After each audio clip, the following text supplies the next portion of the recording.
بسم اللہ الرحمن الرحیم. السلام علیکم. آپ جانتے ہیں کہ آئین پاکستان کی تشکیل کے 50 سال پورے ہونے والے ہیں، اور آئین پاکستان کی تشکیل کے جب 50 سال پورے ہونے والے ہیں اور اس کی ہم 50ویں سالگرہ منائیں گے تو ہم اس حقیقت سے انکار نہیں کر سکتے کہ اس آئین کو بہت سے چیلنجز کا سامنا ہے. اور چیلنجز جو ہے وہ آپ کو بتانے کی ضرورت نہیں، اب تو ایک عام پاکستانی جو ہے اس کو بھی پتہ ہے کہ آئین کیا ہے اور اس کو چیلنجز کیا درپیش ہیں. تو اس صورتحال پہ پاکستان کے آئینی سربراہ صدر پاکستان جناب ڈاکٹر عارف الوی صاحب سے بات کریں گے. پریزیڈنٹ صاحب بہت بہت شکریہ. شکریہ آپ کا جناب. جو چیلنجز ہیں ان پہ تو بعد میں آئیں گے، لیکن پہلے آپ سے ہم یہ جاننا چاہیں گے کہ کل قومی اسمبلی میں ایک بل پیش کیا گیا کہ چیف جسٹس آف پاکستان کا جو از خود نوٹس لینے کا اختیار ہے اس کو محدود کیا جا رہا ہے. آپ کے خیال میں اس بل کی ٹائمنگ ٹھیک ہے؟ میں سمجھتا ہوں، میں کل لوگوں کے تبصرے اس پر سنتا رہا تو مجھے خیال آتا ہے کہ ٹائمنگ بہتر ہو سکتی تھی، یا تو پہلے ہو جاتا، یا یہ کرائسس کے اندر ٹائمنگ کے اندر سوالیہ نشان ضرور ہے. تو آپ سمجھتے ہیں کہ اس وقت ایک کرائسس ہے اور اس میں یہ بل جو ہے اس کی ٹائمنگ ٹھیک نہیں ہے؟ میں سمجھتا ہوں it could have been better ہے، مگر میں نے عام طور پر لوگوں کا تجزیہ یہ سنا کہ کچھ نہ کچھ اس کو سٹریم لائن کرنے کی ضرورت ہے. سپریم کورٹ جس طرح سے اپنے آپ کو چلاتی ہے اس سلسلے میں بہت ساری رائے سپریم کورٹ کے اندر سے آئی، اور سپریم کورٹ کے کافی دنوں سے ڈسکشن ہو رہا ہے. تو وہ اپنے اعتبار سے ان کو بھی کانفیڈنس میں لے کر یہ معاملہ کر لینا چاہیے. دراصل پاکستان کے اندر جب زور زبردستی کے ساتھ کوئی چیز کی جاتی ہے تو اس کے اندر بہت سارے سوالیہ نشان پیدا ہو جاتے ہیں، چاہے جس طرح سے بھی. آئی ایم ناٹ یعنی نان پارٹیسان سی میں بات کر رہا ہوں. تو جو ترقی یافتہ ڈیموکریسیز ہیں ان کے اندر کنسنسس تلاش کر لیا جاتا ہے، یا ریزنیبل کنسنسس، یعنی 100% کنسنسس تو ووٹنگ پیٹرنز کے اعتبار سے چاہے کانگریس ہو چاہے پارلیمنٹ ہو تو 100% کنسنسس نہیں آتا، مگر بہت ساری چیزوں کو کنسنسس ٹائمنگ کے حوالے سے یا ان کی شقوں کے حوالے سے، یا اگر سپریم کورٹ کے ساتھ یہ گفتگو ہے تو ان کے ساتھ بھی مشاورت کسی نہ کسی انداز سے ہو جائے تو اچھا ہے. اچھا، اب کچھ وکلا حضرات جو ہیں وہ یہ دعویٰ کر رہے ہیں، اور ان کے دعوے میں سے میں یہ سوال آپ کے سامنے بصد احترام رکھ رہا ہوں. وہ کہتے ہیں جی قومی اسمبلی میں تو اپوزیشن ہے نہیں ہے، تو وہاں سے تو یہ پاس ہو جائے گا، پھر اس کو سینٹ بھی پاس کر دے گی، پھر جب یہ پریزیڈنٹ آف پاکستان کے پاس پہنچے گا تو وہ دستخط نہیں کریں گے اس پہ. میں نے ابھی دیکھا نہیں، میں نے اس کو پڑھ دیا، جو ڈرافٹ ہے کل پرسوں پڑھ لیا تھا. اس کے اندر کیا ماڈیفیکیشنز ہوتی ہیں تو یہ پری میچور ہوگا کہنا کہ کیا کروں گا میں، مگر یہ کہ اس کی فائنل فارمیٹ جب آ جائے گی دیٹ وڈ بی وہ اچھا وقت ہوگا کہ صحیح ڈیسیشن کر لیا جائے. البتہ میں بھی کوئی جس ملک کے اندر اتنے کرائسیز چل رہے ہوں اس کے اندر میں بھی ایک مثبت رول ادا کرنا چاہتا ہوں. کرائسس کریٹ نہیں کرنا چاہتا، کرائسس سالونگ موڈ کے اندر ہوں. اس کے باوجود کہ جب ایکسٹریم پوزیشنز ہوں تو کرائسس سالونگ بھی بڑی مشکل ہوتی ہے. یعنی اس میں جو بھی آپ بات کہیں وہ کہیں نہ کہیں کسی اعتبار سے کنٹروورشل بن جاتی ہے. اور اگر میرا کوئی اوپینین ہے تو وہ یہ بھی کہہ دیا جاتا ہے کہ جی وہ پی ٹی آئی کا اوپینین ہے، ان کا تو نہیں ہے. حالانکہ میں اپنی طرف سے پوری کوشش کرتا ہوں کہ امپارشل ہو کر اپنی بات رکھوں، جس بات کی جو ضرورت ہے وہ رکھی جائے وقت پر. پریزیڈنٹ صاحب، کل قومی اسمبلی میں ایک ریزولوشن پیش کیا گیا، انفارمیشن منسٹر صاحبہ نے پیش کیا، ریزولوشن منظور بھی ہو گیا ہے، اور اس میں اعلیٰ عدلیہ پر یہ الزام لگایا گیا کہ آپ سیاست میں مداخلت کرتے ہیں، آپ مداخلت بند کر دیں. تو ہماری قومی اسمبلی میں ریزولوشن منظور ہوا ہے جس میں سیدھا سیدھا الزام لگا دیا گیا جوڈیشری پہ کہ آپ انٹرفیئر کر رہے ہیں پالیٹکس میں. کیا واقعی جوڈیشری پالیٹکس میں انٹرفیئرنس کر رہی ہے؟ حامد میر صاحب، میں آج صبح کسی سے اس بات کو ڈسکس بھی کر رہا تھا کہ جب پریشر پڑتا ہے نا تو انسان پر، تو کہیں نہ کہیں وہ پریشان ہو جاتا ہے، اور کہیں نہ کہیں وہ اپنے مزاج سے ہٹ کر بھی بات کرتا ہے. اور میں مثال دے رہا تھا، ہماری ایک پارٹی پی ٹی آئی کی لیڈر ہے، جب ان کے اوپر ٹیئر گیسنگ وغیرہ ہوئی تو انہوں نے جو الفاظ استعمال کیے ٹیلی ویژن پر وہ عام طور پر نہیں استعمال کرے. مجھے یاد آ گئے. تو یہ عام پبلک ری ایکشنز ہیں، انسان کے اپنے ری ایکشنز ہیں. پریشر پڑے گا وہ ری ایکٹ کرے گا. یہی حال انسٹیٹیوشنز کا ہے. اچھا اب ریئیکٹ کرے گا اگر میرے اوپر پتھر پڑے یا جو کچھ بھی ہو. مجھے ایک مرتبہ کسی تھانے میں غصہ بھی آیا تو میں نے وہ الفاظ استعمال کیے جو میں عام طور پر نہیں استعمال کرتا ہوں ہے, اور بعد میں شرمندگی ہوتی رہتی ہے کہ نہیں کرنا چاہیے تھا. مگر اسی طرح سے انسٹیٹیوشنز پر جب پریشر آتا ہے تو کریکس نظر آتے ہیں. یہ میرے کریکس ہیں جن کا میں نے آپ سے ذکر کیا, یعنی میری 99% پرسنالٹی کا حصہ نہیں ہے, مگر جب مار پڑے گی تو میں نے یہ ریئیکٹ کیا. ٹھیک ہے جی, یہی انسٹیٹیوشنز کا حال ہے کہ انسٹیٹیوشنز پر جب پریشر پڑتا ہے نا تو کریکس نظر آنے لگتے ہیں. تو اس وجہ سے ہم یہ سمجھتے ہیں کہ کبھی نہ انسان کے اوپر ایسا پریشر ڈالا جائے مار پیٹ کا, یا کسی کو اغوا کر لیا جائے اس کے اوپر. جب جو آپ کو معلوم ہے جب اغوا کرتے تھے پیسوں کے تاوان کے اعتبار سے ہے نا, تو وہ پریشر ڈال کر فیملی سے پیسے لے جاتے تھے. تو یہ جو کیفیت ہے یہ انسان جہاں تک انسان کے اوپر ہے ویسے میں سمجھتا ہوں انسٹیٹیوشنز پر ہے. تو جوڈیشری کے اوپر بھی جب پریشرز پڑے ہیں تو انہوں نے بھی, سیاستدانوں کے اوپر جب پریشرز پڑے ہیں تو انہوں نے بھی, تو آئین کے اوپر جہاں پریشرز پڑے ہیں تو وہاں بھی ہر جگہ کہیں نہ کہیں اس میں درار نظر آئی. تو پاکستان تو بھرا ہوا. دیکھیے آپ نے کہا 73 کے آئین کو 50 سال ہو جائیں گے, مگر 73 کا آئین 4 سال بعد لپیٹ دیا گیا. 4 سال ہے نا. اس کے بعد جناب 77 سے لے کر 88 تک 11 سال آئین گھر میں رہا. پھر 11 سال کے بعد پھر وہ 12-13 سال 99 میں یا 2000 میں پھر وہ لپیٹ دیا گیا, پھر گھر چلا گیا. پھر 2008 میں پھر وہ واپس آیا. اور ابھی بھی ہماری اور آپ کی کوشش ہے کہ یہ جو 15 سال ملے ہیں یہ 15 سال طویل ہوتے جائیں پاکستان کی تاریخ میں. تو بہت بڑی ذمہ داری ہے سیاستدانوں پر اور سارے انسٹیٹیوشنز پر. مگر سب انسٹیٹیوشنز کے اندر مجھے آج کل یہ کریک پریشانی کے نظر آ رہے ہیں, پریشانی کے کریکس ہیں. یعنی یہ کہ ہمارے پر پریشر پڑ رہا ہے اور ہم اس کو کیسے ریئیکٹ کریں. تو ڈویژن آف تھنکنگ بھی ہو جاتی ہے ہر انسٹیٹیوشن میں, چاہے وہ سیاسی جماعت ہو, چاہے وہ اسمبلی ہو, پارلیمنٹ ہو, چاہے وہ جوڈیشری ہو, چاہے وہ فوج ہو. تو وہ تھنکنگ کے اعتبار سے ریئیکشنز جو ہے نا, کریکس کی وجہ یہ نہیں ہے کہ یہ تمام انسٹیٹیوشن کانسٹیٹیوشن کو اس کی صحیح اسپرٹ میں فالو نہیں کرتے. میرا خیال ہے آپ کی بات بالکل 100% درست ہے, اس کے اندر کوئی, مگر انسان ہے سب جگہ تو وہ گنجائشات انسان ہے. پھر جس خاندان کے اندر بد زبانی شروع ہو جائے, تو مجھے یاد ہے کہ بزرگ کہتے تھے کہ اپنی اولاد سے بھی ذرا احتیاط سے بات کرو, کل کو کھڑا ہو کر بد زبانی نہ کرے. تو وہ سٹیج جو ہے نا وہ ہم بریک کر چکے ہیں بہت ساری جگہوں پر. تو نتیجہ یہ ہے کہ جب بیٹھنے کے لیے کہو کہ اکٹھا بیٹھ جاؤ تو ساری دنیا کے اندر یہی ہوتا ہے کہ خاندان کے اندر تو بزرگ ہوتا ہے, اپنے بچوں کو کہتا ہے کہ بیٹھ جاؤ, ہے نا. اس نے یہ کہا, ابا جی اس نے یہ کہا بیٹھ جاؤ, چچا اس نے یہ کہا بیٹھ جاؤ, چین سے بیٹھو. اچھا یہ کیفیت جو ہے وہ معاملے کو سلجھانے کی طرف لے جاتی ہے کہ ٹیمپرز ٹھنڈے ہو جائیں, آگے نکلو, کچھ کمپرومائز کر لو, لے دے کرو, مگر پاکستان پورے گھر کو آگ لگنے سے بچا لو. اچھا اب سب کنونسڈ ہیں کہ ہم آگ سے بچا رہے ہیں, مگر اتفاق یہ ہے کہ اتنی مار دھاڑ ہے گھر کے اندر کہ مجھے تعجب ہوگا کہ کوئی بھی یہ کہے کہ ہم آگ سے بچا رہے ہیں. بڑے اصول لوگ پکڑ لیتے ہیں کہ ہم بڑا اصول کی وجہ سے ہم ہر کچھ سیکریفائز کر دیں گے, مگر یہ کہ آج ضروری ہے کہ سیو دا کنٹری, تاکہ اور سیو دا آئین آلسو, آئین کو بھی بچانا بے انتہا ضروری ہے. اس میں بعد میں بات کرتا ہوں, یہ تو بڑا ایک اہم ایشو ہے. لیکن اس سے ریلیٹڈ ایک سوال ہے, آئین ہی سے ریلیٹڈ ایک سوال ہے.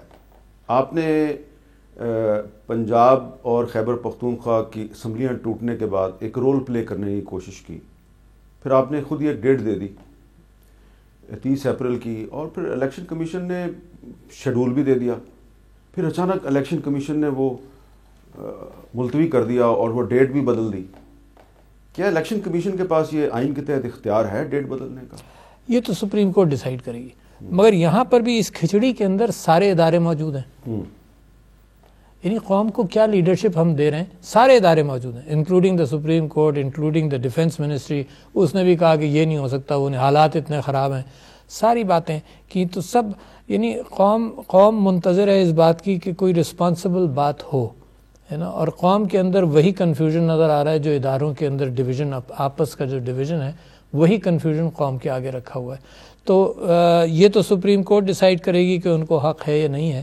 مگر میں یہ اخباری اطلاعات اخباروں میں پڑھتا رہا ہوں کہ اداروں نے بھی کہا کہ جی ہم سیکیورٹی نہیں پرووائڈ کر سکتے, کسی نے کہا ہم پیسے نہیں دے سکتے, کسی نے کہا ہم جج نہیں دے سکتے, کسی نے کہا ہم جج نہیں دے سکتے. تو مجھے تو خود تعجب ہوتا ہے کہ اگر الیکشن اس چیز پر ڈپینڈ کرتا رہے تو ہر حکومت اس اعتبار سے کوشش کرتی رہے گی کہ اس کا ٹائم پرولونگ ہو. اچھا, ایک سوال اسی میں سے نکلتا ہے جو سیاسی بھی ہے اور شاید آئینی بھی ہے, کہ اگر پاکستان کے 2 اہم صوبوں کا الیکشن جو ہے وہ اپریل کے مہینے میں ہو جائے اور اس کے بعد 2 صوبوں کا الیکشن بعد میں ہو اور قومی اسمبلی کا الیکشن بھی بعد میں ہو, تو کیا اس کے نتیجے میں پاکستان میں سیاسی استحکام آئے گا؟ یہ میں کہہ نہیں سکتا, مگر میں اس پر ضرور یقین رکھتا ہوں. یہ میں کہہ نہیں سکتا مگر میں اس پر ضرور یقین رکھتا ہوں کہ جو آئین کہے اور جیسے اس کو انٹرپریٹ کر لیا جائے, مگر جمہوری انداز سے انٹرپریٹ کیا جائے. کبھی حالات کا پریشر ہو سکتا ہے, مگر جمہوری انداز سے انٹرپریٹ کیا جائے تو مینڈیٹ ضروری ہے. یہ تو ساری دنیا کنونسڈ ہے کہ مینڈیٹ ضروری ہے, کیونکہ جو آئی ایم ایف سے وعدے کیے گئے ہیں جن مشکل حالات میں ہیں اس کے اندر ضروری ہے کہ قوم کو ساتھ لے کر چلا جائے. اچھا, اب قوم کی رائے کے حوالے سے میں ہمیشہ یہ کلیم کر سکتا ہوں کہ جو میری رائے ہے وہی قوم کی رائے ہے. ہم ہمیشہ گفتگو ایسی کرتے ہیں کہ قوم یہ کہہ رہی ہے. اچھا, قوم نہیں ہوتا, وہ عارف الوی ہوتا ہے نا, جو کہہ رہا ہے, قوم کو انٹرپریٹ کر رہا ہے. اور ایک ہی طریقہ ہے کہ 5 سال میں یا جلدی, ڈیپینڈ کرتا ہے, کیونکہ جمہوریت, پارلیمانی جمہوریت کے اندر جیسے امریکہ کے اندر پریسیڈنشل فارم میں فکس ٹائم آف الیکشن ہے, تو اس پارلیمانی جمہوریت کو جو آئین پاکستان نے اپنایا, کیونکہ پاکستان بھی فکس رکھ سکتا تھا, ہے نا, کہ پرائم منسٹر کے ہاتھ میں اور چیف منسٹرز کے ہاتھ میں ہوتا ہی نہیں حق کہ ڈیزالو کر کے جلدی الیکشن کرا دیں. بھٹو صاحب کا پہلا, یعنی 1973 کے آئین کا پہلا جو ٹینیور تھا, وہ ایک تو ان بھٹو صاحب میرا خیال سے 6 سال یا 7 سال رہے, کیونکہ شروع کا جب تک آئین نہیں بنا وہ انہوں نے مستثنا کر دیا کہ جب آئین بنا اس کے بعد سے, پہلے وہ صدر تھے پھر وزیر اعظم بنے. اچھا, اور وہ بھی انہوں نے یہ محسوس کیا کہ یہ بہترین ٹائم ہے الیکشن کرانے کا سیاسی اعتبار سے, ہیں, اور انہوں نے الیکشن کا اعلان کر دیا. اور آپ کو یاد نہیں ہوگا, آپ کی عمر مجھ سے چھوٹی ہے, کہ وہ اسمبلی میں آئے اور انہوں نے دھودک کا ایک بوتل دکھائی تیل کی کہ ہم نے تیل بھی ڈسکور کیا ہے, اور مفتی محمود صاحب کے پاس چل کر لے گئے کہ دیکھیں تیل بھی دریافت ہوا, بیکاز وہ ہائی پر تھے اس وقت اپنے سیاسی اعتبار سے, اور وہ سمجھتے تھے کہ معاملات ٹھیک ہو جائیں گے. سب سے بڑی مسٹیک انہوں نے یہ کی کہ انکنٹیسٹڈ 5 الیکشن ہو گئے, ایک ان کا اور 4 چیف منسٹرز کا. وہاں سے ایک درار پڑی جو پھر پی این اے ہیل نہیں کر سکی. اور آپ کو شاید یاد ہو, اس کے اندر ریاض الخطیب صاحب تھے, سعودی عرب کے سفیر, جنہوں نے بڑی کوشش کی کہ یہ آپس میں بیٹھ کر بات طے کر لیں, اور وہ ملاتے رہے. پیر پگاڑا پی این اے کو ریپرزینٹ کرتے تھے, بھٹو صاحب پیپلز پارٹی کو. تو وہ کوششیں رہیں مگر ناکام رہیں, الٹیمیٹلی مارشل لاء لگ گیا. تو میں سمجھتا ہوں کہ اب بھی پاکستان کے اندر خطرات منڈلا رہے ہیں. مارشل لاء کا خطرہ موجود ہے, بس ان ڈیموکریٹ, جب جمہوریتی فورسز آپس میں لڑیں تو ان ڈیموکریٹک فورسز کا رول بڑھ جاتا ہے نا. جسٹ لیٹ می سے نہیں, میں نہیں سمجھتا ہوں کہ مارشل لاء کا خطرہ ہے. میں صرف یہ سمجھتا ہوں کہ آئین کو مست نہ کیا جائے, ہے نا. سیریس ایشو ہے, نان پارٹیزان ہے, مگر سیریس ایشو ہے. لیکن اب اگر 30 اپریل کو الیکشن نہیں ہوتا تو وہ جو ایک آئین کے اندر ایک 90 دن کا پیریڈ لکھا ہوا ہے, تو 90 دن میں الیکشن پنجاب میں اور خیبر پختونخوا میں نہیں ہوتا, تو جو ہمارے جو لاء کے اسٹوڈنٹس ہیں وہ اپنے ٹیچر سے پوچھیں گے کہ سر یہ آئین تو یہ کہہ رہا ہے, تو یہ اب 90 دن میں الیکشن نہیں ہوا 2 صوبوں میں, تو اب توہین عدالت کس پہ لگے گی؟ یہ تو توہین عدالت ہی فیصلہ کرے گی, مگر 90 دن کے اندر اگر الیکشن ہونے تھے اور نہیں ہونے تھے تو اس کی ذمہ داری جو ہے وہ قوم کی لیڈرشپ کو ایکسیپٹ کرنی چاہیے. یہ دیکھیں نا, یعنی قوم کے انسٹیٹیوشنز کو اور لیڈرشپ کو ایکسیپٹ کرنی چاہیے.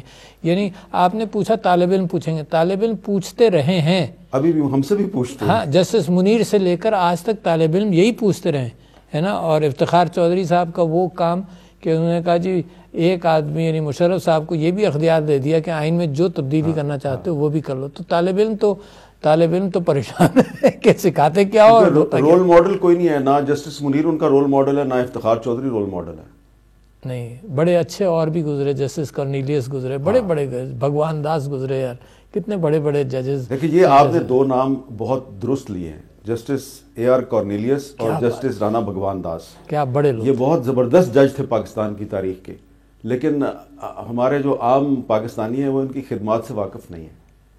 یہ یحییٰ بختیار صاحب سین فرانسسکو گئے, اس زمانے میں سین فرانسسکو میں تھا, تو وہاں پر سب پوچھتے تھے کہ یار بھٹو صاحب کے معاملے میں جو آپ نے وکالت کی, وکیل تھے وہ یحییٰ بختیار صاحب نے بھٹو صاحب کو ڈیفینڈ کیا تھا, تو ان سے پوچھا کہ بھئی یہ کورٹ کے اندر کیا ہوا, کس کے اوپر پریشر پڑا, ججز کے اوپر. تو انہوں نے ایک بات مجھ سے یہ کہی, انہوں نے یہ کہا کہ دیکھو ایک نان مسلم جج کھڑا ہو گیا, دوراب پٹیل کا ذکر کیا, انہوں نے کہا نان مسلم جج کھڑا ہو گیا تو مسلمان بھی کھڑا ہو سکتا تھا.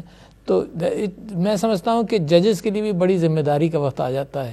بس اللہ رحم کرے, میں دعا کرتا ہوں کہ ججز جو ہیں وہ آپس میں اشتراک پیدا کریں. بے انتہا ضروری بات کہہ رہا ہوں آپ سے, آپس میں اشتراک پیدا کریں. ان کے انٹرنل جو کیفیات منظر عام پر آتی ہیں تو ان کے فیصلوں کے اوپر پھر وہ کنسنسس نظر نہیں آتا. جب کنسنسس نظر نہیں آتا تو عوام اس سے انہی فیصلوں پر لڑتی ہے پھر, ہے نا, تو ان کو کنسنسس آنا چاہیے. اچھا پریزیڈنٹ صاحب, آپ نے پچھلے دنوں ایک خط لکھا وزیر اعظم صاحب کو, تو اس کا کوئی جواب میرے خیال میں اس کا کوئی جواب جو ہے وہ اتنا اچھا نہیں آیا.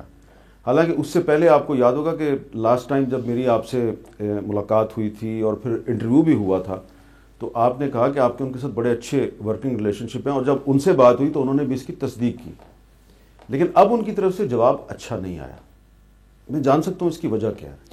یہ تو وہی بتا سکتے ہیں, مگر میں آپ سے یہ عرض کروں کہ جس ملک کے اندر مجھے اور آپ کو احساس ہو, آپ حامد میر صاحب مجھے بڑا تعجب ہوگا آپ یہ کہیں کہ جی یہاں ہیومن رائٹس کی وائلیشنز بڑھی نہیں ہیں پچھلے دنوں میں. آپ یہ کہیں کہ بالکل ایسے ہی ہے جیسے پی ٹی آئی کی حکومت میں تھا, ویسا ایسا نہیں ہے. آپ کو نظر آئیں, مجھے نظر آئیں, صرف مجھے نہیں نظر آئیں, امریکہ کے کانگریس مین مثال کے طور پر دنیا سے یہ باتیں آنے لگیں. اچھا, اور خاص طور پہ زلمے خلیل زاد کو بہت نظر آ رہی ہیں. وہ اپنی جو بھی بات ہوگی, میں کہتا ہوں دنیا میں نظر آئیں. تو یہ نہیں ہو سکتا کہ صدر اپنی آئینی پوزیشن کے اعتبار سے گونگا اور بہرا رہے. ٹھیک ہے. اچھا, ہیومینیٹیرین وائلیشنز کے اوپر میں نے جو خط لکھا وہ اس کو غلط انٹرپریٹ کر لیا. میں سمجھتا ہوں, مجھے بعد میں خیال آیا کہ ایک دو سینٹنسز میں اس بات کے بھی لگا دیتا. میں نے اس میں لکھا کہ ہیومن رائٹس کے حوالے سے پاکستان کی پوزیشن 2021 میں یہ تھی جو خراب تھی, 2022 میں مزید خراب ہوئی. اچھا, یہ تو بذات خود میں نے پی ٹی آئی کے زمانے کی باتوں کو اٹھایا نا. آپ خود سوچیں, یہ میں نے اس حکومت کا تو نہیں اٹھایا. تو میں نے کہا 21 اور 22 تو ٹوٹلی پی ٹی آئی کا زمانہ تھا. میں نے اٹھایا کہ ہیومن رائٹس وائلیشنز تھیں, اور اب یہ مزید خراب ہوں گی ہیومن رائٹس کے حوالے سے دنیا کے اندر. تو میں نے تو ایک صحیح چیز کو اٹھایا کہ اس میں ذرا سی احتیاط کر لی جائے. آپ دیکھتے ہیں کہ اسرائیل اور غزہ میں ہوتا کیا ہے. دنیا یہ کہتی ہے کہ اسرائیل ضرورت سے زیادہ ڈسپروپورشنیٹ ریاکشن کرتا ہے. یہ بڑا اہم لفظ ہے. یعنی پروپورشنیٹ ریاکشن یہ ہے کہ کسی نے تھپڑ مارا, آپ نے تھپڑ مار دیا واپس, یہ پروپورشنیٹ ہے. ڈسپروپورشنیٹ یہ ہے کہ جس نے تھپڑ مارا آپ اس کو لاتے ہیں گھسے, یہ سب کچھ کریں, یہ ڈسپروپورشنیٹ ہے. اسرائیل کے اندر ایک فرد مارا جاتا ہے تو آن این ایوریج 11 فلسطینیوں کو مارتے ہیں جان سے. تو دنیا کہتی ہے کہ ڈسپروپورشنیٹ ریاکشن ہے. تو میں نے جو پاکستان کے اندر دیکھا وہ پولیس کا ہمیشہ سے, ابھی نہیں, بڑھتا ہوا نظر آیا مجھے کہ ڈسپروپورشنیٹ ریاکشن ہے. تو میں سمجھتا ہوں کہ اس میں یہ, آپ کو ایک اور اس کی مثال دوں. جب امریکہ کا جو مڈل ایسٹ کے اندر جو کیفیت تھی ابو غریب پریزن کی, اور یہ جو ساری کہانیاں جو ویتنام سے آئیں سب کچھ, تو اپنے دوستوں کو 9/11 کے بعد سے میں یہ کہہ رہا ہوں کہ ڈسپروپورشنیٹ ریاکشن جو تم دنیا میں کرو گے, جو جیسے لوگوں کو وہاں ماریں گے, تو اپنے ملک کے اندر بھی سائیکی وہی بنے گی. اور اس وقت امریکہ کے اندر آپ یہ جو کلنگز, یہ مینٹل سٹریس ریلیٹڈ ہیں, بہت ساری چیزوں سے ریلیٹڈ, وہ سب چیزیں آپ دیکھ رہے ہیں نا. تو وہ کیونکہ باہر یہ نہیں ہو سکتا کہ باہر میں ظلم کروں اور گھر کے اندر میں امن رکھوں. میری جو پرسنالٹی باہر ہوگی وہ اندر ہوگی. تو میں اس بات پر, یہ خط میرا اس نیت سے تھا. دو چیزیں تھیں اس کے اندر, ایک تو یہ تو ڈسپروپورشنیٹ ریاکشنز, اور ہیومن رائٹس کے اعتبار سے تو مجھے افسوس ہی ہوا کہ وہ ایشو سے ہٹ کر انہوں نے میرے اوپر یہ کہا کہ جی آپ پارٹیزان ہیں. ان کو رائٹ تو ہے, مگر ایشوز کے اوپر بھی میں نے تو پی ٹی آئی کا بھی اٹھایا. 21-22 تو ٹوٹلی پی ٹی آئی کو یہ سوال تو جائز ہے کہ کیا آپ نے ایسے خطوط عمران خان صاحب کے دور میں لکھے؟ بالکل جائز سوال ہے، میں اس کا جواب دیتا ہوں آپ کو، ہے نا، بڑی اچھی بات ہے کیونکہ جائز. اچھا اس زمانے میں یہ ہوتا تھا کہ جب ایسی بات ہوتی تھی، میں آپ سے قسم کھا کے کہتا ہوں، منسٹر سے میں بات کرتا تھا، ہے نا، ہیومن رائٹس کے منسٹر جو تھیں ان سے بات کرتا تھا، انفارمیشن منسٹری، کیونکہ جرنلسٹ کے اوپر کچھ پریشر پڑتا تھا، تو ان سب سے میں نے بات کی، ان سب کی رسپانسز آئیں، میں نے کہا اس کو نہیں کرو، ایسے کرو، وچ واز لینگویج کے اعتبار سے وہ انٹرنل ڈسکشن تو اور بھی شارپ ہوگا، یو ریممبر دیٹ نا. تو یہ ہو نہیں سکتا کہ آدمی آنکھیں میچ لے، جس کا مزاج ہی ہو، آپ کا اور میرا مزاج ہی ہو کہ انصاف ہو، تو یہ نہیں ہو سکتا کہ آنکھیں میچ لے، ٹھیک ہے نا. تو ہمیشہ اٹھایا میں نے، ہمیشہ اٹھایا، بعض اور بہت سارے ایکسپلینیشنز میں نے مانگے. اب کیفیت یہ ہے کہ اس لیول پر کوئی ڈسکشن ہی نہیں ہے.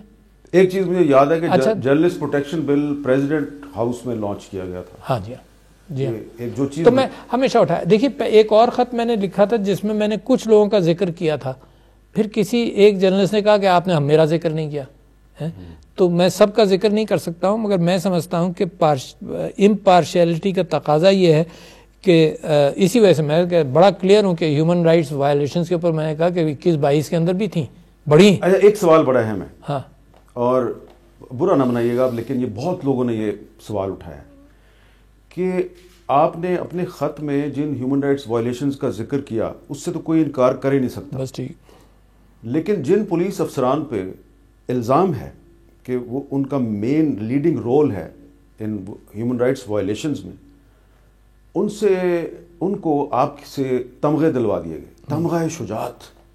کیا پریزیڈنٹ کے پاس یہ رائٹ نہیں کہ اس کو پتہ ہے کہ یہ آدمی جو ہے اس پہ الزام ہے اور اس نے کوئی ایسی شجاعت کا مظاہرہ نہیں کیا، وہ حکومت وقت سے کہے کہ بھائی یہ ٹھیک ہے، باقی نام ٹھیک ہے، ذرا ان صاحب کا نام جو ہے اس پہ ذرا نظر ثانی فرما لیجئے، ورنہ لوگ کل کو مجھے کہیں گے کہ یہ کس غلط آدمی کو شجاعت کا تمغہ دے دیا. آپ تو پرائم منسٹر صاحب کا جو جواب ہے وہ بھی آپ پڑھ لیجئے، اس میں یہ ساری چیزوں کا جواب موجود ہے. انہوں نے کہا جو چیز ایڈوائس ریلیٹڈ ہے بس وہی ہے آپ کا، یہ ساری چیزیں ایڈوائس ریلیٹڈ ہیں. اور یہ آئین کی خلاف ورزی ہو رہی ہے یہاں بھی. میں بتاؤں کیسے، میں نے عمران خان صاحب کی حکومت میں بھی کہا کہ آئین کا کوئی کلوز ہے، مجھے نمبر یاد نہیں آتا، اس میں یہ لکھا ہے کہ فیڈرل گورنمنٹ اور پروونشل گورنمنٹ کوئی ایوارڈ نہیں دے گی، کوئی ایوارڈ نہیں دے گی. جائے یہ کہ پریزیڈنٹ صاحب ایوارڈ دینا چاہیں تو وہ ایوارڈ دے سکتے ہیں. یعنی یہ وہ واحد آئین کا کلوز ہے جس میں کہا گیا ہے کہ فیڈرل گورنمنٹ مینز کابینہ اور پرائم منسٹر، اور پروونشل گورنمنٹس کوئی ایوارڈ نہیں دیں گے، صرف پریزیڈنٹ دے گا. اچھا اب انہوں نے جس طرح سے اس کو اندرونی طور پر یہ کیفیت کر لی کہ نہیں یہ بھی پرائم منسٹر ایڈوائس پر ہی ہوگا، یعنی آئین روک رہا ہے. تو میں نے عمران خان صاحب کے زمانے میں ان کو توجہ دلائی، میں نے کہا کہ دیکھو مس کیریجز ہو رہے ہیں، جو کابینہ جو کیبنٹ منسٹری کیبنٹ ڈویژن جو ہے وہ یہ تیاری کرتا ہے. میں نے کہا مس کیریجز ہو رہے ہیں، اچھا وہ تیار، مگر معاملہ ہوا ہی نہیں. میں بار بار ان کو یاد دلاتا رہا کہ دیکھو you don't have the time prime minister, یہ تو آئین کہتا ہی ہے کہ صدر کا اختیار ہے، تو میں اس کو کروں. تو یہ ایڈوائس ریلیٹڈ ہے. اچھا یہ سوال جو ہے نا یہ انہی طرف جانا چاہیے. انہوں نے جس لیکن غلط ہوا نا جن کنٹروورشل پولیس افسران کو آپ صرف یہی نہیں، میں تو عمران خان صاحب کی حکومت کے زمانے میں بھی کچھ ایوارڈز ایسے تھے جن پر مجھے بھی تعجب ہوا کہ یار یہ ایوارڈ صرف اس وجہ سے دے دیا گیا کہ جنہوں نے ان صاحب نے 1200 امپلائیز رکھے ہوئے. اچھا ایسے تو پاکستان میں بہت سارے ہیں یار، ہے نا. یہ پریسیڈنشل ایوارڈز کو بہت ہلکا ٹریٹ کیا جاتا ہے اور مس کیریجز ہو رہے ہیں، تو بیٹر اس کے اوپر توجہ ہونی چاہیے. جی ایک یہاں پہ میں وقفہ لوں گا، وقفے کے بعد ہماری گفتگو جاری رہے گی. کیپٹل ٹاک میں دوبارہ خوش آمدید. ہم بات کر رہے ہیں صدر پاکستان جناب ڈاکٹر عارف الوی صاحب سے.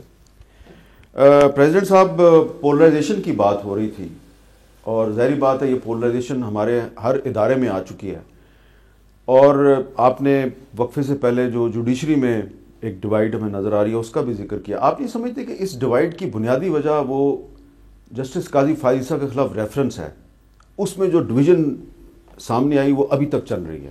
نہیں، میں نہیں سمجھتا ہوں وہ واحد وجہ ہے، کیونکہ ڈویژن پہلے بھی ہوئی ہے، مختلف انداز سے ہوئی ہے. جب بھٹو صاحب کی سزائے موت کا فیصلہ تھا تو اس میں ایک جسٹس صفدر صاحب تھے، پورا نام صفدر شاہ صاحب، ان کے ساتھ جو ہوا وہ بیچارے ان کو ملک چھوڑ کر بھاگنا پڑا, وہ پیدل پاکستان کا اور افغانستان کا بارڈر انہوں نے کراس کیا.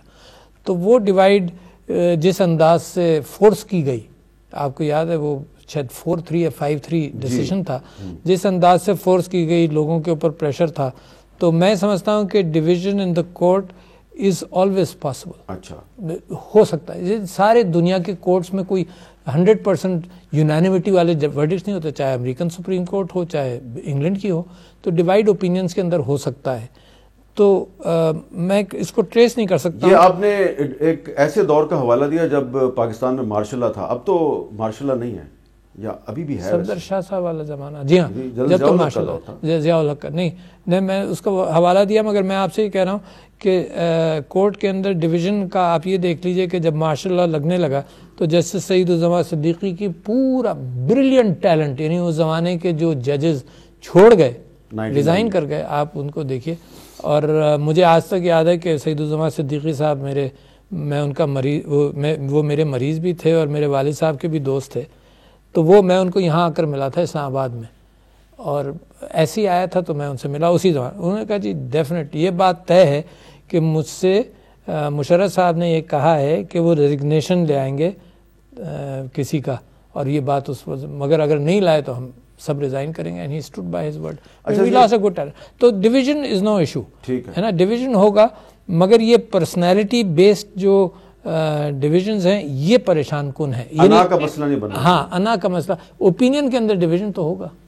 اچھا سر, یہ بتائیں کہ پچھلے دنوں آپ کی اور ڈاکٹر یاسمین راشد صاحبہ کی ایک آڈیو سامنے آئی, اور بالکل جب وہ آئی تو جس طرح آپ مسکرائے ہیں اور آپ نے ہلکا سا ایک کہکا لگایا, تو میرا بھی ریاکشن یہی تھا کہ یار اب آپ کانسٹیٹیوشنل ہیڈ آف پاکستان جو ہے اس کے ساتھ بھی یہ کریں گے, تو اس کی کوئی آپ نے کسی کو کہا کہ اس کی انکوائری کرو, یہ کیسے ہوا؟ نہیں, میں اس کو irrelevant سمجھتا ہوں. میں آپ کو بتاؤں کیوں. اس کے اوپر میں 2 سال سے تقریر کر رہا ہوں پارلیمنٹ کے اندر, اور میں نے یہ کہا کہ میری اور حامد میر صاحب کی جو نجی گفتگو ہو اس کو کسی کو رائٹ نہیں ہے سننے کا. اسلامی تاریخ اس سے بھری ہوئی ہے نا, کیونکہ کانٹیکسٹ ڈفرینٹ ہے. میرا اور آپ کا مذاق ہو سکتا ہے 50 سال پرانا ہو سکتا ہے, میں اور میری بیوی کی گفتگو جو ہے وہ کسی کے کانوں کے لیے ہے ہی نہیں, میری اولاد کے کانوں کے لیے بھی نہیں ہے. ٹھیک ہے جی. جب یہ پریمیس ہے, اور میں نے اس کو اسلام سے ایسے جوڑا کہ حضرت عمر ایک دن گزر رہے تھے کسی جگہ سے رات کو, تو انہوں نے جھانک کر دیکھا تو کہیں کچھ لوگ شراب نوشی کر رہے تھے. اس زمانے میں وہ بہت سخت تھے اس معاملے میں. تو جب وہ دیوار سے جھانک رہے تھے تو جب پیچھے ہٹے تو صحابی نے کہا, جو ساتھ تھے, انہوں نے کہا رضی اللہ انہوں نے کہا کہ جی آپ کل ایکشن لیجیے گا, یہ تو خلیفہ نے خود دیکھ لیا. تو ہی سیٹ کہ تو میں اللہ سے پناہ مانگتا ہوں کہ میں نے پرائیویسی انکروچ کی. تو یہ بڑی, اور غیبت کا مطلب ہی یہی ہے کہ آؤٹ آف کانٹیکس آپ ادھر کی بات کریں. غیبت کا مطلب کتنا کلیئر ہے, اور 1400 سال سے چل رہا ہے یہ حرکت, ہے نا. نماز کے قریب مت جاؤ, if that is the only statement I make, اگر نشے میں ہو, ہے نا, اس کو گول کر دوں. تو یہ چیزیں میری اور کسی کی آڈیو اگر لیک کرنی ہے یا جو بھی ہے, تو میں تو سمجھتا ہوں کہ غیر اخلاقی, غیر قانونی, اس کے اوپر میں نے کبھی نہ بحث کی ہے, نہ کروں گا کسی بھی, نہ ایکنالج کروں گا, نہ ڈینائی کروں گا, کیونکہ میں سمجھتا ہوں کہ یہ غیر اخلاقی اور غیر قانونی کیفیت ہے. دہشت گرد کا آپ کریں, مگر حامد بھائی ایک دہشت گرد کے ڈیفینیشن بھی پاکستان میں بڑا گڑبڑ ہو گیا ہے. اینٹی ٹیررزم کے اندر آپ ہر ایک کو, آپ بھی ہیں نا دہشت گرد, میں بھی ہوں دہشت گرد, آپ کے خلاف بھی. اچھا تو یہ تو آپ یہ دیکھیے کہ تو عوام کے لیے بڑا کنفیوزنگ ہے کہ دہشت گرد کون ہے. ممکن ہے اسی وجہ سے ہم دہشت گردوں کو پکڑ نہیں پا رہے, کیونکہ وی آر کنفیوزڈ. دنیا میں کیا یہ ڈسکرپشن ہے دہشت گرد کا جو ہم استعمال کر رہے ہیں؟ کورٹس کو کیا احساس نہیں ہوتا, ججز کو احساس نہیں ہوتا کہ ڈفرینشیٹ کرے یار. اچھا لیکن اب اچھا سنیں, اس کے اندر ایک لائسنس میں دوں گا, اس کی ٹیپ کر لو جو دہشت گرد ہو, یعنی ان دا ریئل ٹائم, اس کا پروسیجر ہے, آپ کو کورٹ سے اجازت لینی چاہیے. نہیں, یہ پاس نہیں ہوا بل کے اندر جب آیا تھا 2016 یا 17 کے اندر, تو میں نے یہ انسسٹ کیا تھا کہ یہ اگر کسی کی ریکارڈنگ کرنی ہے تو کسی مجسٹریٹ سے اس کی پرمیشن لے, یا کسی جج سے. فیئر ٹرائل ایکٹ, ہاں, مجسٹریٹ سے پرمیشن لے. تو لوگوں نے کہا کہ یار یہ واقعہ کر دے گا, اور پرمیشن نہیں آئی تو میں نے کہا کہ 24 گھنٹے کا لائسنس بھی لے سکتے ہو کہ آپ کر لیں, اور پوسٹ فیکٹو مگر ٹھپا لگائیں. ٹھیک ہے نا, ایک تو وہ بات. دوسری یہ ہے بڑی گھناؤنی کیفیت ہے نا, کیا کیا ریلیز ہو جائے, کہاں سے کیا ہے. تو لہٰذا اچھا بڑی عجیب بات ہے آپ کے پروگرام میں لوگ کیا کرتے ہیں کہ جی بڑی غلط بات ہے مگر اس کے کنٹینٹ پر بحث کرتے ہیں پھر. یہ عجیب سی بات, یعنی دیکھو نا, ایک بڑی عجیب سی بات ہوتی ہے, لوگ کہتے ہیں کہ جی میں آپ کی بڑی عزت کرتا ہوں, بڑی ایک قلابے میں لائیں گے, بڑی عزت کرتا ہوں, آپ ایسے جرنلسٹ ہیں, یہ ہیں وہ, مگر جب مگر کہتے ہیں نا تو اس کا مطلب اچھا لیکن میں بھی ایک لیکن لگا کے سوال آپ سے یہی کرنے لگا ہوں کہ ایک جج صاحب جو ہیں ان کی بھی ایک آڈیو سامنے آئی ہے, تو کیا یہ سپریم کورٹ کی کریڈیبلٹی کو بچانے کے لیے ضروری نہیں ہے کہ کم از کم اس کی تو وہ خود ہی کہہ دیں کہ بھائی اس کی انکوائری کرو؟ نہیں, میرا خیال یہ کہ انکوائری کا امکان آج کل یوں نہیں ہے کہ یہ جو ریکارڈنگ ڈیوائسز ہیں یہ اتنے عام ہو گئے ہیں, اتنی پاسبل ہے. یعنی میں آپ سے گفتگو کر رہا ہوں, ایک تو یہ تو آفیشیل ریکارڈنگ ہو رہی ہے نا, مگر اس بات کا امکان ہے کہ کوئی ٹیلی فون جیب میں رکھے ہوئے ہو ہیں اور اس کے اندر ریکارڈ ہو. میں جس زمانے میں ٹکٹ دیے جا رہے تھے 2013 کے, تو ایک صاحب لوگوں نے پروٹیسٹ کر لیا میرے گھر کے آگے, میں سیکرٹری جنرل تھا پارٹی کا, پروٹیسٹ کر لیا کہ جی ہم ٹکٹ لے کر جائیں گے. میں کہا بیٹھو یار. اچھا وہاں پر ایک صاحب نے اپنا ٹیلی فون یہاں رکھا اور انہوں نے بڑی آل فال بکی, اور میں نے بھی ان کو ریئیکٹ کر کر سمجھایا ہے. تو انہوں نے جو ریکارڈ کر لیا تھا, وہ جو انہوں نے آل فال بکی تھی وہی نشر کرتے رہے کہ جی میں نے یہ کہا, میں نے یہ کہا, میں نے یہ کہا اور میں نے جو ان کو کہا تھا وہ غائب. تو لہٰذا اب یہ اس کے اوپر تحقیقات بالکل بیکار مجھے لگتی ہیں. It is so common a feature. مگر انسٹیٹیوشنز کو احتیاط کر لینی چاہیے. انسٹیٹیوشن میری مراد آئی بی, پولیس, ان لوگوں کو احتیاط کر لینی چاہیے. صرف آئی بی اور پولیس, سبھی جو بھی کر رہا ہے انسان ٹھیک ہے, انسان سے بڑا کوئی انسٹیٹیوشن ہے نہیں دنیا میں. اچھا ایک سوال جو ہے وہ میں نے سوچا تھا کہ آپ سے کروں, پھر سوچا نہ کروں, پھر میں نے کہا نہیں کر ہی لیتے ہیں. پچھلی دفعہ جب میں آپ سے انٹرویو کر رہا تھا تو میں نے آپ سے پوچھا تھا کہ آپ کوئی صورتحال کو ٹھیک کرنے کے لیے کوئی ملاقاتیں وغیرہ بیک ڈور چینل سے کوئی کام کر رہے ہیں, اور آپ کر رہے تھے اور کوشش آپ نے پوری کی, لیکن اس کا کوئی نتیجہ نہیں نکلا. میرا اشارہ عمران خان صاحب کی اور جنرل قمر جاوید باجوہ کی ملاقات کی طرف ہے. آپ نے تو وہ ڈسکلوز نہیں کی, باجوہ صاحب نے خود ہی کر دی. تو اب عمران خان صاحب مطالبہ کریں کہ جنرل باجوہ کا کورٹ مارشل ہونا چاہیے. تو پہلے آپ نے ان کی میٹنگ کروا دی, اب مطالبہ ہو رہا ہے ان کا کورٹ مارشل کروا دیا جائے. یہ آپ کامیاب کیوں نہیں ہوئے؟ میری خواہش یہ تھی, جیسے میں ابھی بھی کر رہا ہوں, جو سیاستدانوں کے بیچ میں کر رہا ہوں, تب مجھے لگا کہ یہ پولرائزیشن بہت زیادہ خطرناک ہے, اور ابھی بھی یہ پولرائزیشن بڑی خطرناک ہے, جس کے اندر عمران خان صاحب کبھی اپنی تقریروں میں کہتے ہیں کہ جی میرے اوپر ریڈ لائن لگا دی گئی ہے, کہیں نہ کہیں سے کوئی چیزیں نکل رہی ہوں گی جس کے اوپر وہ ڈٹرمنیشن ہے. تو وہ پولرائزیشن کم کرنے کی میری نیت تھی. I was never a negotiator. میں بن بھی نہیں سکتا ہوں, کیونکہ پارٹی کی اپنی سوچ اور ہوگی, ان کی میں گراس روٹس پالیٹکس میں نہیں ہوں, میں سمجھتا بھی نہیں ہوں اتنا. البتہ سطحی طور پر دنیا کو جو نظر آ رہا ہے وہ یہ کہ جناب آپس میں لڑائیاں بہت ہیں. تو اسی اعتبار وہی کوشش تھی میری کہ وہ کم ہو جائے, تو مگر ہوئی نہیں. تو اب کوئی آپ نے ماضی قریب میں کوشش کی کہ نئے آرمی چیف کی اور عمران خان صاحب کی ملاقات کروا دی جائے؟ نہیں, ملاقات کی کوئی کوشش نہیں کی. میں نے جو آرمی چیف صاحب سے میری جب بھی گفتگو ہوتی ہے تو آئی فائنڈ ایم پازیٹیو, اور میں ان سے یہی کہتا ہوں کہ حالات کی بہتری کی طرف معاملہ جانا چاہیے. میں کانسٹیٹیوشنل ہیڈ کے ناطے ان سے یہ نہیں کہہ سکتا کہ سیاست میں انٹرفیئر کرو, بلکہ میں ان کی جو بات باجوہ صاحب نے کہی تھی, اور کسی نے بڑا اچھا کہا کہ باجوہ صاحب نے کہا تھا, یہ سب پر اپلائی نہیں ہوتا, باجوہ صاحب نے کہا تھا کہ فوج جو ہے وہ سیاست سے دور ہونا چاہتی ہے. مگر آرمی چیف جب آئے انہوں نے بھی اور پہلا سٹیٹمنٹ یہی دیا کہ فوج سیاست سے دور ہونا چاہتی ہے. تو میری جب بھی ملاقات ہوئی تو ان سے میں نے یہی ذکر کیا کہ میں چاہتا ہوں کہ سیاستدان اب اس ونڈو سے فائدہ اٹھائیں کہ فوج اگر سیاست سے دور ہونا چاہتی ہے تو آپ ذمہ داری سے کر لو. یعنی بالکل ایسے ہی ہے کہ ماں باپ گھر سے باہر جائیں پھر مثال کے طور پر, اور بچوں کو کہہ دیں کہ دیکھو ٹھیک خیال رکھو, تو بچوں کے اوپر ایک رسپانسبلٹی آ جاتی ہے کہ خیال رکھیں. تو یہی میں کہتا رہا ہوں, میں نے ان سے کبھی یہ ریکویسٹ نہیں کی کہ عمران خان صاحب سے ملاقات کریں. جی ایک وقفہ, اس کے بعد دوبارہ ملتے ہیں. کیپٹل ٹاک میں دوبارہ خوش آمدید. پریزیڈنٹ صاحب, آغاز میں نے کہا تھا کہ آئین کی تشکیل کے 50 سال پورے ہو گئے.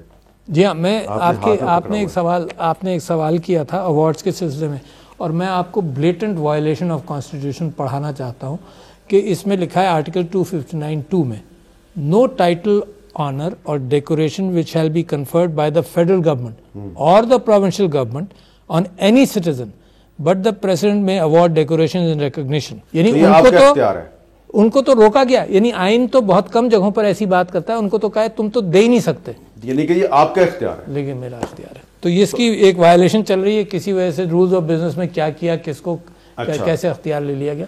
اچھا، اب اس میں مجھے یہ بتائیں کہ یہ آپ کے خیال میں یہ جو 1973 کا کانسٹیٹیوشن ہے، آپ نے خود ہی بتا دیا کہ پہلے 77 میں اس کو ایبروگیٹ کیا گیا، پھر 1999 میں ایبروگیٹ کیا گیا، پھر 2007 میں ایمرجنسی لگائی گئی، 3 دفعہ نہیں پھر ہاں 99 میں، پھر 2007، ٹھیک 3 دفعہ یہ آئین جو ہے توڑا گیا، تینوں دفعہ یہ واپس آ گیا.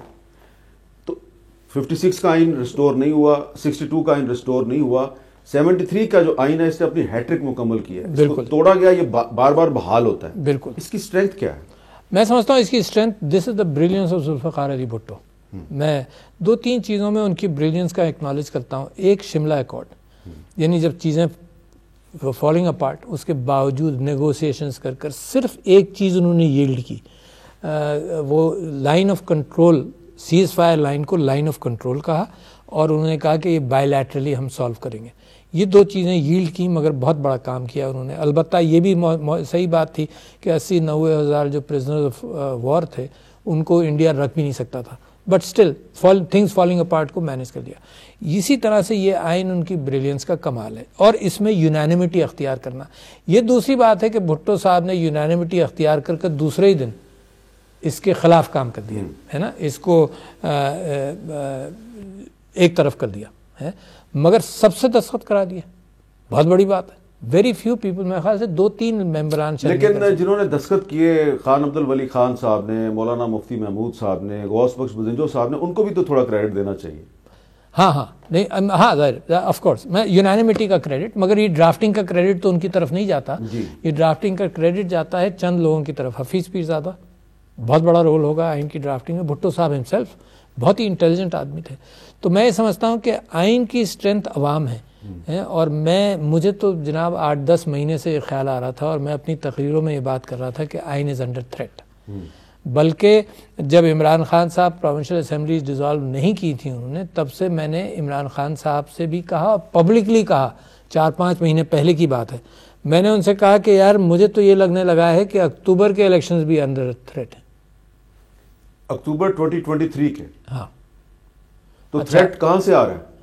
تھریٹ ہر اس ویسٹڈ انٹرسٹ سے آ رہا ہے، جو 2 انداز سے. ایک تو یہ کہ میں سمجھتا ہوں کہ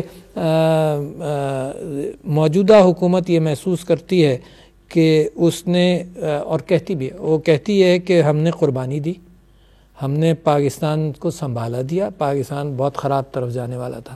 اچھا، پبلک پرسیپشن تو عجیب شے ہے نا. پبلک پرسیپشن میں اگر یہ کہا جائے کہ پاکستان کا یہ حال جو ہے وہ انہوں نے کیا ہے، تو پبلک تو یہ کہتی ہے کہ اس کا دور اور یہ دور ملا لو. تو اس وجہ سے پبلک اس چیز کو ایکسیپٹ نہیں کر رہی، اینڈ دیٹ از وائی وہ محسوس کرتے ہیں کہ یار ہم نے تو اتنی قربانی دی، اگر الیکشن ہوں گے تو ہم وائپ آؤٹ ہو جائیں گے. یہ میں ٹیلی ویژن پر بحث سنتا رہا ہوں. ممکن ہے نہ ہو وائپ آؤٹ.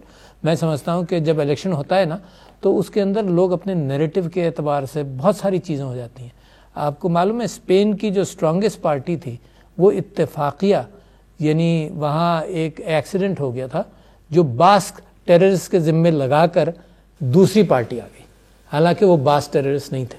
کچھ لوگ کہہ رہے ہیں لیول پلینگ فیلڈ چاہیے. اگر نواز شریف صاحب ڈسکوالیفائی ہوئے تو پھر عمران خان صاحب کو بھی ڈسکوالیفائی کیا جائے. اچھا، یہ آرگومنٹ نہیں ہوتا. یہ آرگومنٹ نہیں ہوتا کہ جی یہ تو اس میں تو ہوتا ہے، کیا کہتے ہیں، گھوڑوں کی پولو والوں کے اندر جو دوڑ کے اندر ہوتا ہے نا، کہ گھوڑا اور اس کا جو سائز ہے وہ ہلکا ہے. کسی سیاستدان کی نااہلی پاکستان کے مسائل کا حل ہے؟ نہیں، کبھی بھی نہیں تھا. تو نواز شریف کی نااہلی بھی مسئلے کا حل نہیں تھا. میرے خیال سے اس نے کمپلیکیٹ کیا. یہ ہائنڈ سائٹ میں کہہ رہا ہوں، کیونکہ میں تو بھٹو صاحب کو جب ٹرائل ہونے لگا تو میں تو یہ چاہتا تھا کہ فیئر ٹرائل ہو، ہے نا، کسی کو پوچھیں تو صحیح نا.